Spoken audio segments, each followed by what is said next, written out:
बच्चों, अभी तक हमने श्वसन तंत्र की जो संरचना है या उसके जो अंग हैं उसमें हमने संवाहक अंगों की बात की। संवाहक अंग मतलब कंडक्टिंग ऑर्गन है जिसके थ्रू जो है वातावरणीय हवा जो है वो प्रवेश करती है। अब हम इसके मुख्य अंग, मुख्य श्वसनांग यानी फेफड़ों की बात करते हैं। अब हम फेफड़ों की संरचना को बहुत अच्छे से समझने का प्रयास करेंगे। तो एक जोड़ी जो फेफड़े हैं वो वक्षीय गुहा के अधिकांश भाग में ये स्थित होते हैं।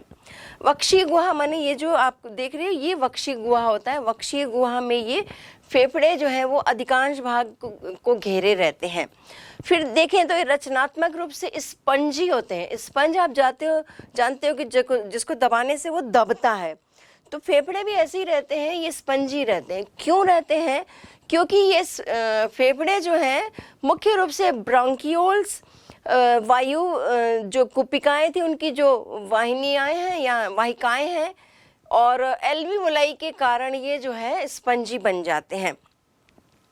तो इनमें ब्रोंकियोल्स, कुपिका वाहिकाओं, वायु कुपिकाओं और रुधिर वाहिनियों ये केशिकाओं से बना होता है मुख्य रूप से देखा जाए। और मुख्य रूप से बात की जाए तो इसमें जो कुपिकाएं हैं, आपको जानकर आश्चर्य होगा कि दोनों यदि लंग्स को मिला दें तो लगभग 30 करोड़ ये एल्वियोलाई या वायु कुपिकाएं जो हैं पाई जाती हैं।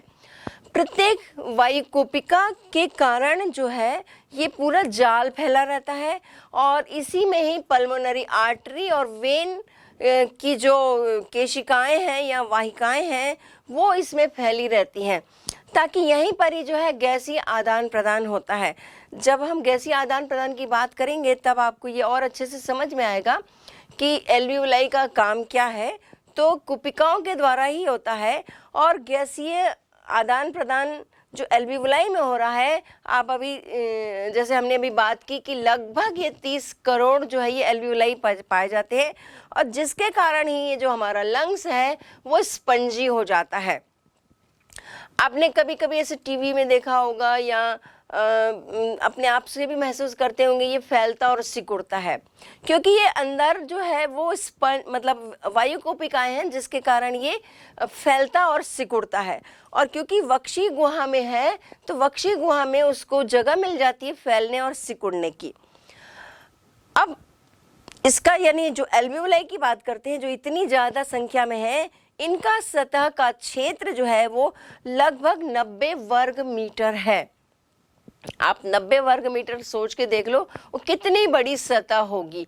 ये सतह क्यों है? क्योंकि यहीं से ही ऑक्सीजन को क्या है शरीर के अंदर यानी कोशिकाओं तक पहुंचना है। हमने पहले भी बात की थी कि जो श्वसनीय सतह है उसको नम होना चाहिए, बड़ा होना चाहिए, पतला होना चाहिए। तो ये सारी खूबियां जो हैं वो इस एल्वियोलाई में होती है। हमने अभी बड़े की बात की यानी इसका जो सतह क्षेत्रफल आप देख रहे हो 90 वर्ग मीटर है। पतली होती है, थिन होती है बहुत ज़्यादा, ताकि ऑक्सीजन या CO2 जो है इसमें विस्तृत हो सके। और तीसरी बात जो हमने बात की ये नम होती है यानी ये मॉइस्ट होती है। अब आप ये चित्र जैसे देख रहे हो लंग्स का यानी फेफड़ों का, तो फेफड़े जिसकी हम बात कर रहे हैं आप देख रहे हो कि ये श्वास नाल के द्वारा ये ग्रसनी से जुड़ा हुआ है। लैरिंग्स है, आप देख रहे हो, लैरिंग्स के बाद ट्रैकिया और ट्रैकिया यानी श्वासनाल जो है दोनों तरफ फेफड़ों में जाते हैं। तो ये फेफड़े जो हैं श्वासनाल के द्वारा कह लो ग्रसनी से जुड़े होते हैं। अब फेफड़े आप देख रहे हो कि राइट और लेफ्ट में थोड़ा सा डिफरेंस है। कभी कभी ये भी आपको 1 नंबर या 2 नंबर के क्वेश्चन में पूछ देता है कि राइट साइड में कितने लोब हैं और लेफ्ट साइड में कितने लोब हैं यानी पालियां हैं।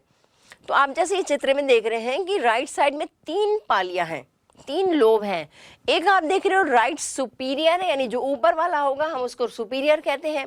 नीचे वाला आप देख रहे हो राइट इंफीरियर है और बीच में जो है वो मिडिल है। तो इस तरह से राइट साइड में 3 लोब्स हैं और लेफ्ट साइड में आप जो देख रहे हो एक है सुपीरियर और एक है इंफीरियर। तो इस तरह से ये जो फेफड़े हैं वो लोब्स के बने हुए हैं अब आगे और बात करते हैं कि गैसीय आदान प्रदान की सतह जो है, इसमें क्योंकि वायु कूपिकाएं बहुत अधिक संख्या में होने के कारण संपूर्ण जो बाह्य सतह है ये करीबन ये उससे 100 गुना ज़्यादा हो जाती है। बहुत लंबा ये सतह है, उसका क्षेत्रफल है, और जहाँ पर ये सुगमता से गैसीय आदान प्रदान हो सकता है। अब प्रत्येक फेफड़े आप जैसे देख रहे हो, इनके चारों तरफ जो है एक पतला आवरण है जिसको विसरल प्लूरा कह रहे हैं, विसरल प्लूरा कह रहे हैं। फिर एक और आप आवरण देख रहे हो कि वो है पैराइटल प्लूरा। अब इन दोनों के बीच में जो कैविटी है, जो गुहा है, वो कहलाती है प्लूरल कैविटी। तो प्लूरल कैविटी में होता है फ्लूइड यानी द्रव, और द्रव का जो काम है, हर एक चीज़ का देखिए जो अंग होते हैं, हर एक का अपना अपना एक काम होता है। अब आप सोच सकते होंगे कि ये द्रव का क्या काम होता है। तो द्रव जो है ये रगड़ से बचाता है। आप देख रहे हो सकता है ये अपनी जगह में ही सधे हुए हैं, ये फेफड़े जो हैं वक्षी गुहा में अपनी जगह में ही सधे हुए हैं, और जब ये फैल और सिकुड़ रहे हैं तो हो सकता है कि दोनों जो मेम्ब्रेन है वो आपस में जुड़ जाए। तो उससे बचाने के लिए ही बीच में क्या है, कैविटी है। उस कैविटी में द्रव है, फ्लूइड है, और यही फ्लूइड जो है इनको रगड़ से बचाता है। और दूसरी बात, ये फेफड़े जो है इनकी उपस्थिति के कारण श्वासोच्छ्वास के दौरान, यानी जब निश्वासन और निश्वासन हो रहा है, यानी इनहेलेशन और एक्सहेलेशन हो रहा है, तब ये बहुत सुगमता से ये गति कर पा रहे हैं। किसके कारण? क्योंकि यहाँ पर एक द्रव उपस्थित है। अब बेसिकली देखें तो ये जो फेफड़े हैं, हमने जहाँ से शुरुआत की, जहाँ से ट्रैकिया यानी श्वास नाल जो ब्रांकियोल्स जिसमें एंटर कर रहा है, ब्रांकियोल्स आप देख रहे हो पतली पतली नलिकाएं हैं, फिर ये प्राइमरी ब्रांकियोल्स में बढ़ जाता है, प्राइमरी ब्रांकियोल्स फिर और सेकेंडरी ब्रांकियोल्स में बढ़ जाता है, सेकेंडरी ब्रांकियोल्स आगे छोटी पतली वाहिकाएं में बदल जाता है, ये टर्शरी ब्रांकियोल्स में बदल जाता है। इसलिए इस तरह से आप देख रहे हो पूरे फेफड़े जो हैं कई सारी अंदर में नलियां हैं, वाहिकाएं हैं, और आखिरी में आप देख रहे हो कि एक बैलून के समान गुब्बारे नुमा रचना है जो है वायु कूपिकाएं यानी कि एल्वियोलाई, और यही एल्वियोलाई जो है बहुत ही महत्वपूर्ण है, जो गैसीय आदान प्रदान में सहायक होती हैं। तो अगर कभी कभी ये प्रश्न आता भी है कि फेफड़े की संरचना का वर्णन कीजिए, तो आप ये बहुत सारी बातें जो हैं इसमें मेंशन कर सकते हैं, और इसका चित्र बनाकर इसके जो अंग हैं किससे जुड़ा हुआ है, कैसे जुड़ा हुआ है, और इसके में ऑर्गन में क्या क्या है, इसका फंक्शन क्या है, तो ये आप सारी चीज़ों को मेंशन कर सकते हैं और अच्छे से प्रेजेंट कर सकते हैं। अब ये फेफड़ों की हमने संरचना देख ली, हमने सारे श्वसन तंत्र के अंगों की बात कर ली। अब हम बात करेंगे कि मुख्य रूप से जो प्रोसेस है रेस्पिरेशन की वो कैसे होगी, उसे देखेंगे। अब श्वसन की प्रक्रिया में सबसे पहले हम ब्रीदिंग को समझेंगे, यानी श्वासोच्छ्वास को समझेंगे, जिसमें हमने बात की निश्वसन और निश्वसन। निश्वसन मतलब फेफड़ों के द्वारा बाहरी हवा को ग्रहण करना, और निश्वसन का मतलब है फेफड़ों के द्वारा CO2 को बाहर निकालना। तो इस प्रक्रिया में कुछ मसल्स हैं वो काम करती हैं और डायफ्राम काम करता है। डायफ्राम हमने जैसे पहले भी बात की थी, जो ये सिस्टम है हमारा श्वसन तंत्र है, जो सिस्टम है उसके नीचे में आप देख रहे हो ये डायफ्राम एक डोम शेप्ड में या गुम्बदनुमा एक मस्कुलर रचना रहती है, और साथ में ही पसलियां रहती हैं। आप जानते हो हमारा ये जो वक्ष का जो पिंजरा है, वक्षी गुहा, ये कैसे बन रही है, तो रिब्स के द्वारा बनती है, सामने स्टर्नम होता है और पीछे होती है बैकबोन। तो पीछे जो बैकबोन है, सामने स्टर्नम, और उससे बैकबोन से लगकर सामने स्टर्नम की ओर लगती हैं पसलियां यानी रिब्स। तो इस तरह से ये एक चारों तरफ से एक घेरा बन जाता है जिसको हम कहते हैं वक्षी गुहा।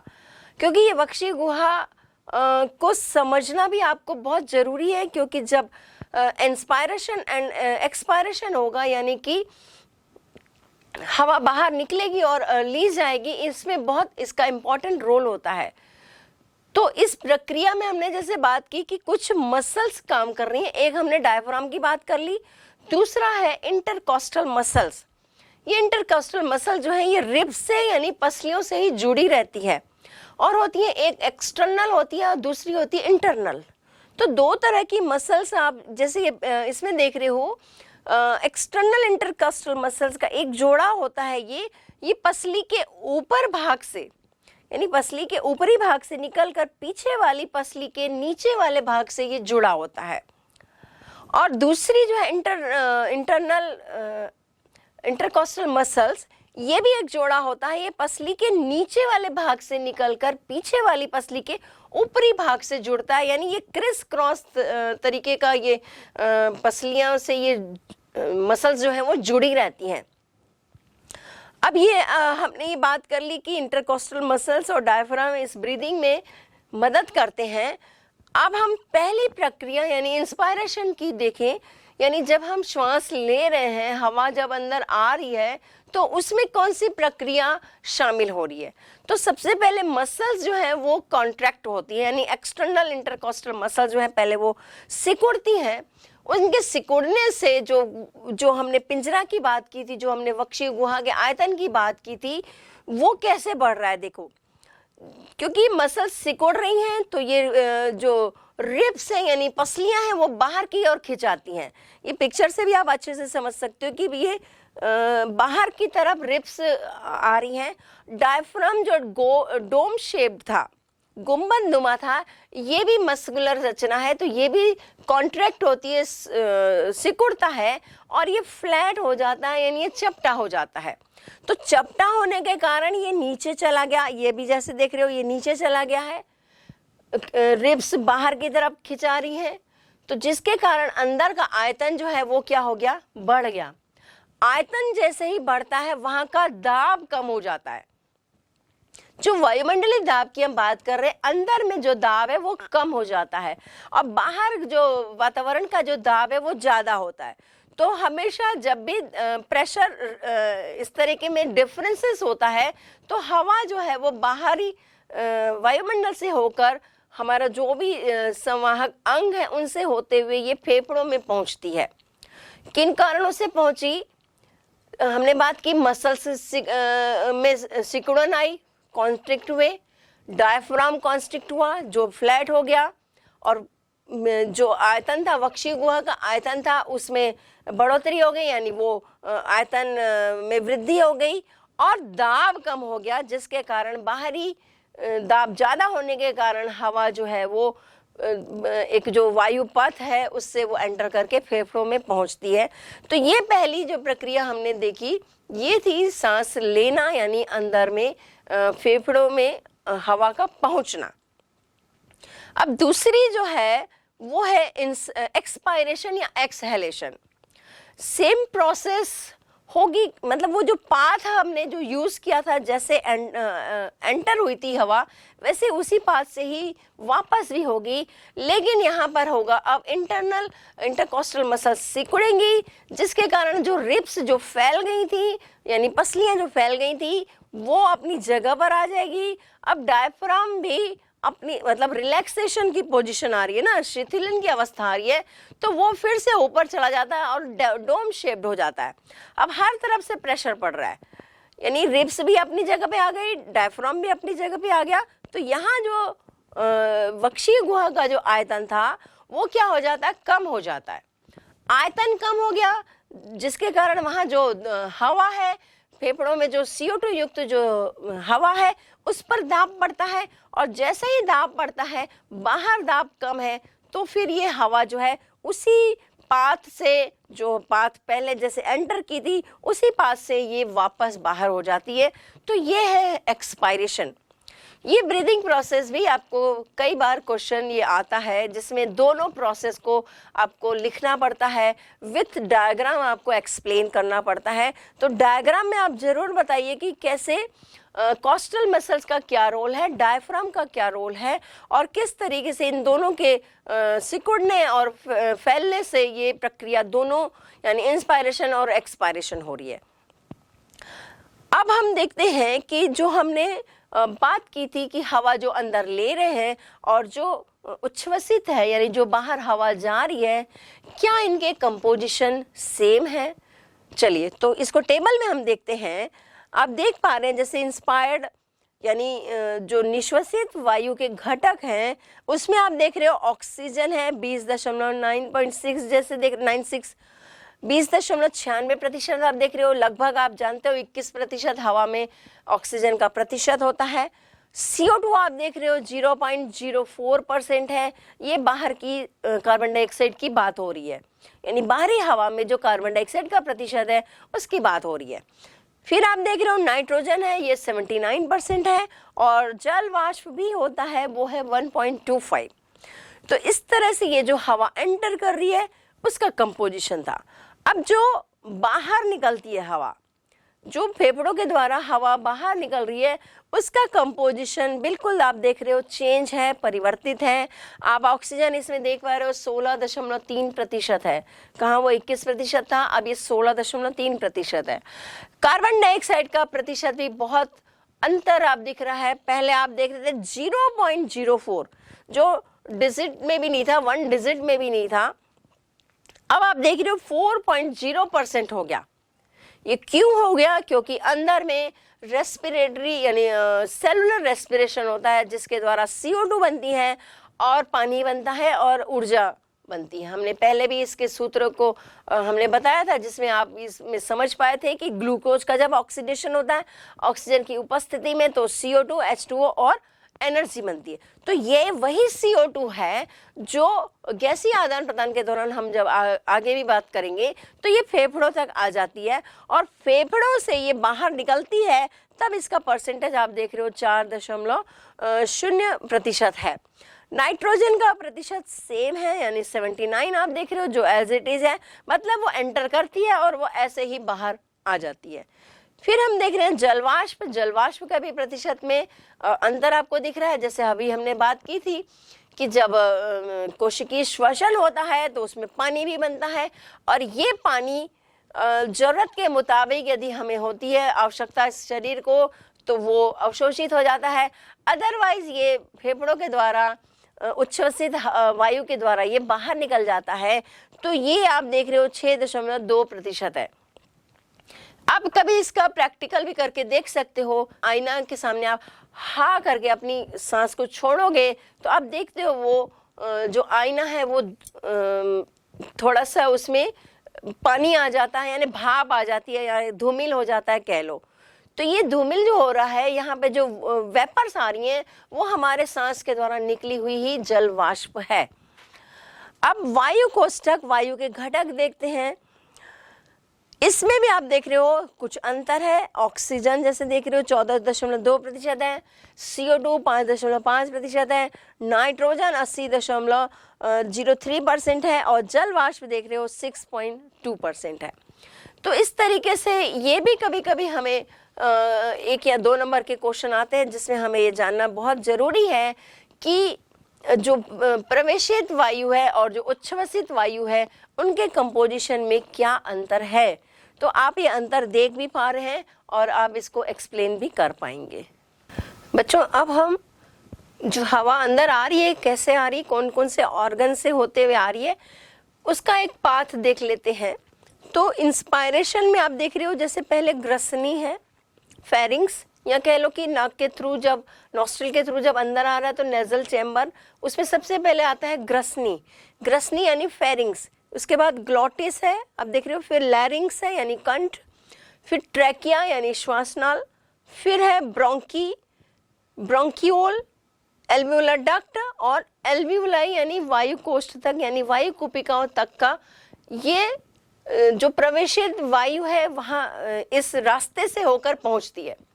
अब जब वापस जा रही है तो सेम आप इस प्रोसेस को पलट दीजिए यानी इस ऑर्गन को पलट दीजिए। तो पहले आ जाएगा एल्वियोलाई, एल्वियोलाई से कहाँ आ रही है, एल्वियोलर डक्ट में आएगी, और ब्रोंकियोल में आएगी, फिर ब्रोंकी में आएगी, ट्रैकिया में आएगी, लैरिंग्स में, ग्लॉटिस में और फेरिंग्स इसके बाद नॉस्ट्रिल के द्वारा आउट हो जाती है। तो ये पाथ है जिसमें आप बता सकते हैं कि इंस्पायरेशन और एक्सपायरेशन में कौन से पाथ के थ्रू हवा आती है और जाती है। अब हम बात करते हैं कि ये जो रेट है यानी श्वसन दर है वो कितना होता है।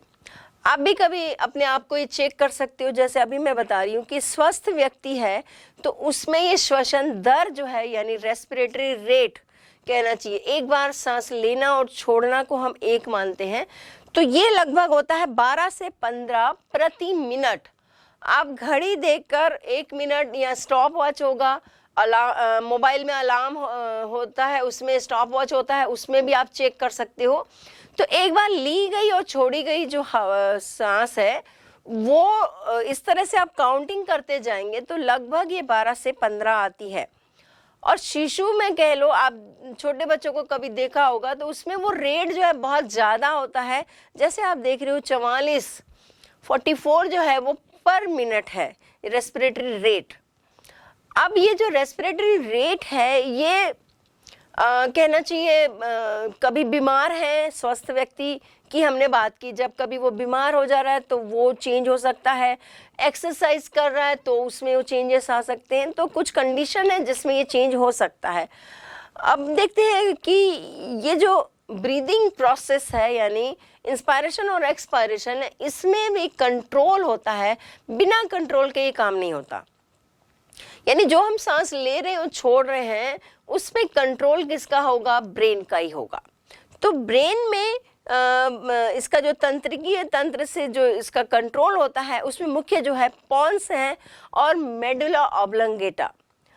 पॉन्स और मेडुला ऑब्लंगेटा के द्वारा जो है हमारी ब्रीदिंग का कंट्रोल होता है, यानी श्वासोच्छ्वास की जो रेट है वो ऐसी ही रहनी चाहिए, ये इसके द्वारा कंट्रोल होती है। तो जैसे आप ये देख पा रहे हो इसमें न्यूमेटिक सेंटर है, फिर आप देख रहे हो एक्सपायरेटरी सेंटर है और इंस्पायरेटरी सेंटर है।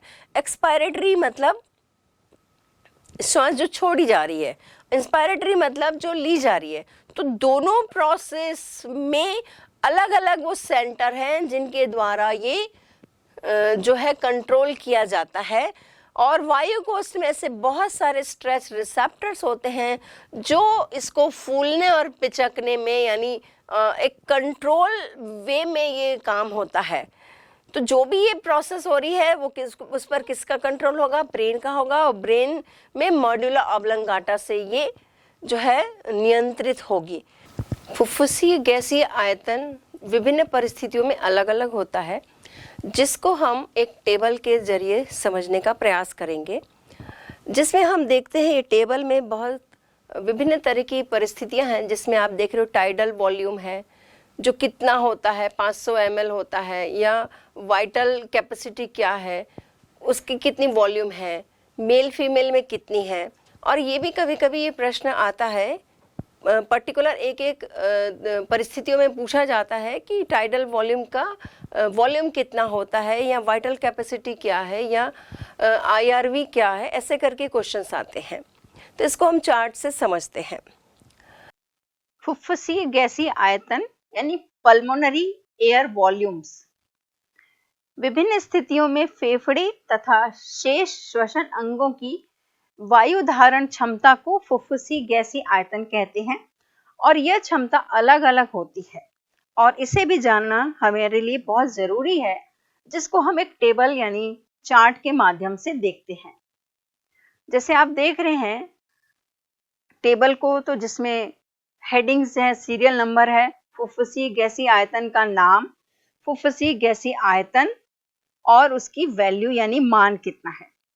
तो पहला जैसे हम बात करते हैं प्रवाही आयतन, जिसको टाइडल वॉल्यूम और TV भी कहते हैं। अगर इसके फुफ्फुसीय गैसीय आयतन की बात करते हैं तो एक श्वासोच्छ्वास के दौरान लिया और छोड़ा जाने वाला यह आयतन है। और इसके मान की बात करते हैं तो ये लगभग 500 मिलीलीटर होता है। दूसरा निश्वसन आरक्षित आयतन यानी इंस्पायरेटरी रिजर्व वॉल्यूम और IRV, निश्वसन के दौरान ग्रहण की गई वायु का आयतन, ये लगभग 2000 से 3500 मिलीलीटर होता है। तीसरा हम बात करते हैं निश्वसन आरक्षित आयतन यानी एक्सपायरेटरी रिजर्व वॉल्यूम या RV की बात कर रहे हैं। इसमें फुफ्फुसी गैसीय आयतन होगा बलपूर्वक निःश्वसन के दौरान बाहर की गई वायु का आयतन, जो लगभग होता है 1000 मिलीलीटर यानी 1 लीटर। चौथा है अवशेषी आयतन, रेसिडुअल वॉल्यूम, और RV के नाम से भी ये इस तरह का क्वेश्चन पूछा जाता है। तो इसका गैसीय आयतन कैसा होगा? बलपूर्वक निःश्वसन के बाद फेफड़े तथा श्वसन मार्ग में बची वायु का आयतन, जिसको अवशेषी आयतन कह रहे हैं, ये होगा 1500 मिलीलीटर यानी 1.5 लीटर लगभग। पांचवा है जैव क्षमता यानी वाइटल कैपेसिटी, RVC। ये क्या है? वायु का अधिकतम आयतन जिसे व्यक्ति एक बार में निःश्वसन के दौरान ग्रहण और निःश्वसन के दौरान त्याग सकता है। इसका एक फॉर्मूला भी है और कभी कभी ये भी प्रश्न आता है। तो VC इज इक्वल टू होता है TV plus IRV plus ERV। पुरुषों में इसका मान 4500 मिलीलीटर होता है और महिलाओं में ये 3000 मिलीलीटर होता है। छठवां है संपूर्ण फुफ्फुसी आयतन यानी टोटल लंग वॉल्यूम और TLV। अधिकतम प्रयत्न के बाद निःश्वसन के दौरान फेफड़े और श्वसन मार्ग के द्वारा ग्रहण की गई वायु का आयतन। इसका भी फॉर्मूला है TLV is equal to IRV plus TV plus ERV plus RV, जिसका मान है 5000 से 6000 मिलीलीटर या 5 से 6 लीटर। नेक्स्ट है क्रियात्मक आयतन यानी फंक्शनल वॉल्यूम या FV। एल्वियोलाई में उपस्थित वायु का आयतन जो गैसीय आदान प्रदान में भाग लेता है, इसका मान है 2300 मिलीलीटर। नेक्स्ट है मृत अवकाश वायु यानी डेड स्पेस एयर। ये जो है ट्रैकिया, रेस्पिरेटरी ब्रोंकियोल और एल्वियोलाई यानी कुपिकाओं के बाहर उपस्थित वायु का आयतन। यह वायु श्वसन में भाग नहीं लेती है और इसका वैल्यू है यानी मान है 140 मिलीलीटर।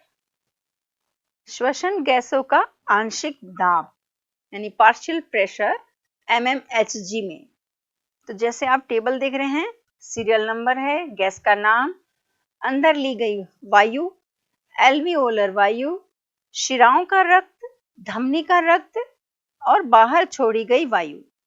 तो इसमें पहला है, जैसे गैस का नाम है ऑक्सीजन, अंदर ली गई वायु कितनी होगी? 158.0।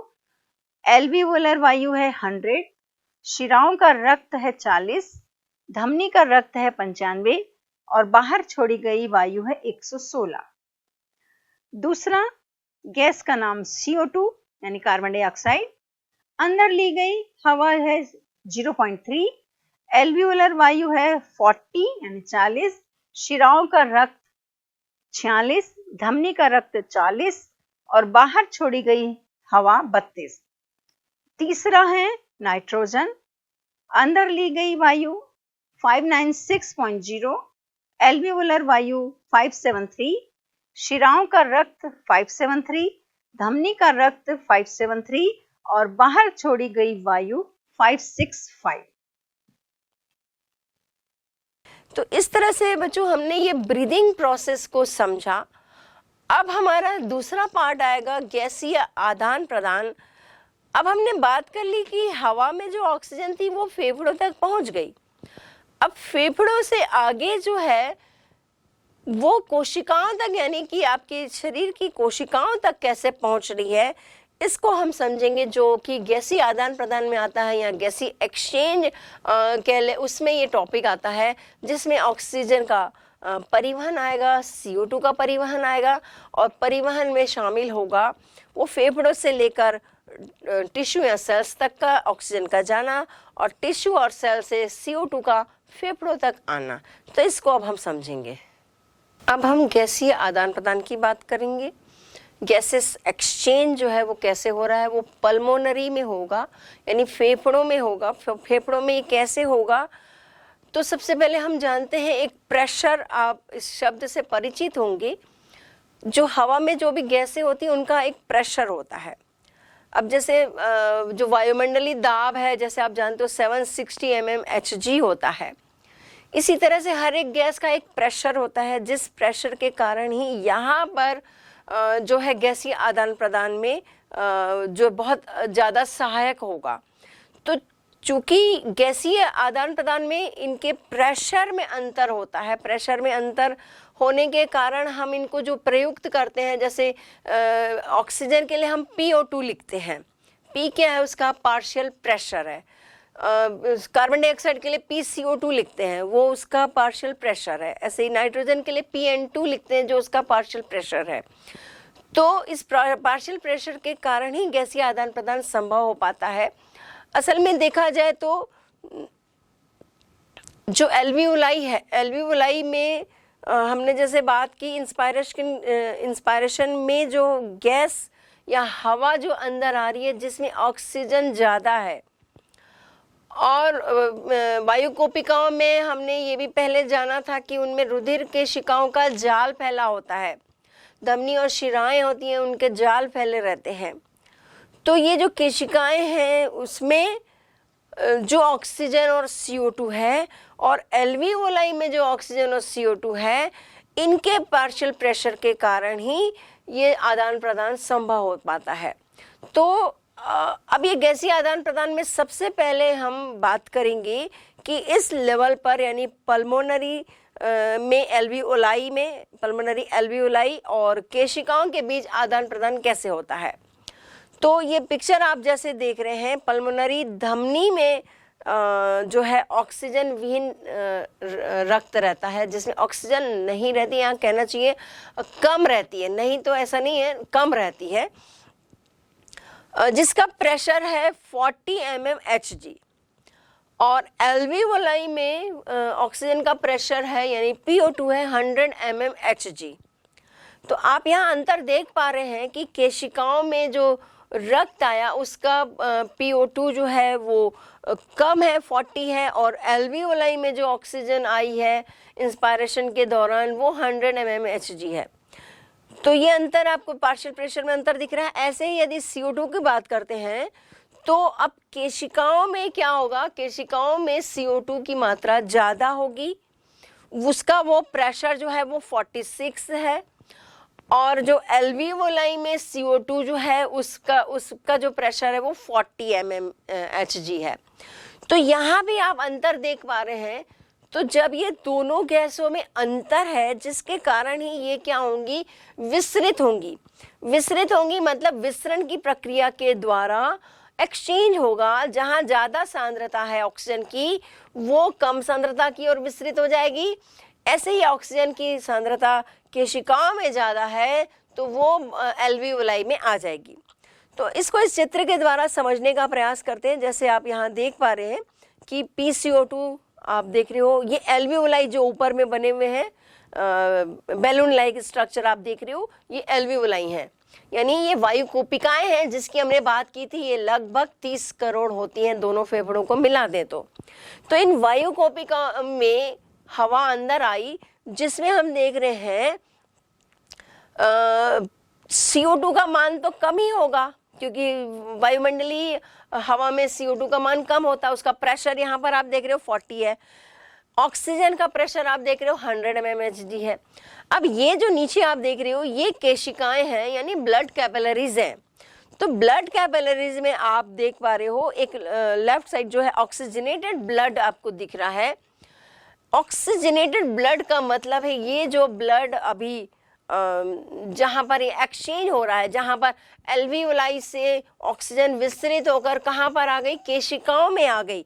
क्यों आई? क्योंकि यहाँ पार्शियल प्रेशर डिफरेंसेस था, 140 का डिफरेंसेस था, जिसके कारण ऑक्सीजन विसरित होकर केशिकाओं में आ जाती है। तो केशिकाओं में आ जाने के कारण ये ऑक्सीजनेटेड ब्लड हो जाता है। और आपको आगे वाले चैप्टर में पढ़ेंगे कि जो पल्मोनरी वेन्स होती हैं, पल्मोनरी वेन्स में ऑक्सीजनेटेड ब्लड होता है। तो ये ऑक्सीजनेटेड ब्लड जो है ये पल्मोनरी वेन्स में जमा होते जाता है, या कहना चाहिए एकत्रित होते जाता है। अब ये वेन्स जो है ये ब्लड को कहाँ लेके जाएगी, हार्ट में लेके जाती है। पल्मोनरी वेन्स जो है लेफ्ट एओर्टा में लेके जाती है, वहां पर ये फिर पंप्ड टू बॉडी टिश्यूज में होता है। तो नीचे आप देख रहे हो बॉडी टिश्यूज में ये जा रहा है और वहां पर आप देख रहे हो PO2 जो है 95 है और PCO2 देख रहे हो 46 है। जबकि ये टिश्यूज में, क्योंकि ये अब कहाँ पर आ रही है, टिश्यूज में आ रही है, कोशिकाओं में आ रही है, तो कोशिकाओं में कहना चाहिए वहां आकर फिर ये चेंज होगा क्योंकि पार्शियल प्रेशर अलग है। तो ये अब 95 से वो टिश्यू में चला जाएगा क्योंकि यहाँ पर ज़्यादा है और टिश्यूज़ में 40 है। CO2 का मान आप देख रहे हो टिश्यूज़ में 52 है जो ज़्यादा है और केशिकाओं में कम है जो 46 है। वो वहाँ विस्तृत हो गई। CO2 टिश्यू से कहाँ आ गई, ब्लड की केशिकाओं में आ गई, रक्त की वाहिनियों में आ गई, वहाँ से ये हार्ट में जाती है, हार्ट से वो पल्मोनरी आर्टरी में ये कलेक्ट होती है और फिर ये CO2 वाली यानी डीऑक्सीजनेटेड ब्लड जो है वो जाता है लंग्स में। तो आप यहाँ ये भी देख पा रहे हैं कि रिटर्न टू द लंग्स में ये बॉडी से CO2 वाला ब्लड हार्ट में आता है, हार्ट से ये पल्मोनरी आर्टरी के द्वारा लंग्स में आता है और लंग्स में जैसे आया तो यहाँ आप देख रहे हो एक्सटर्नल रेस्पिरेशन। इसका मतलब है कि जो श्वासोच्छ्वास में जब हमने एक्सपायरेशन की बात की थी वो एक्सटर्नल रेस्पिरेशन की बात हो रही है। तो यहाँ पर फिर वो एल्वियोलाई में चूंकि कम है उसका प्रेशर कितना है 40 है, यहाँ पर कितना था 46 था, तो फिर से ये एल्वियोलाई में चली जाएगी, CO2 विसरित होकर चली जाएगी और ये प्रोसेस यानी कहना चाहिए विसरण तब तक चलता रहता है जब तक कि दोनों का लेवल समान ना हो जाए। तो यहाँ आप इस प्रोसेस से समझ पा रहे हैं कि कैसे पार्शियल प्रेशर के कारण एल्वियोलाई में उपस्थित ऑक्सीजन ब्लड की कैपिलरीज में चली जाती है, ब्लड की कैपिलरीज में जो आई CO2 थी वो वापस एल्वियोलाई में चली जाती है और यहाँ पर एक तरीके का गैसेस एक्सचेंज आप देख पा रहे हैं। दूसरा एक्सचेंज आप देखेंगे कि टिश्यू या सेल्स में किस तरीके का ये एक्सचेंज हो रहा है। तो पहला हमने देखा, अब दूसरा देखेंगे। तो पहले लेवल में हमने एल्वियोलाई और ब्लड कैपिलरीज के बीच आदान प्रदान देखा। अब ये ब्लड कैपिलरीज और टिश्यू के मध्य यानी बॉडी कोशिकाएं यानी बॉडी सेल्स तक जब ये ब्लड पहुंच रहा है तो वहाँ कैसे आदान प्रदान हो रहा है। तो यहाँ भी पार्शियल प्रेशर डिफरेंसेस है जिसको बहुत अच्छी से हम समझ लेते हैं।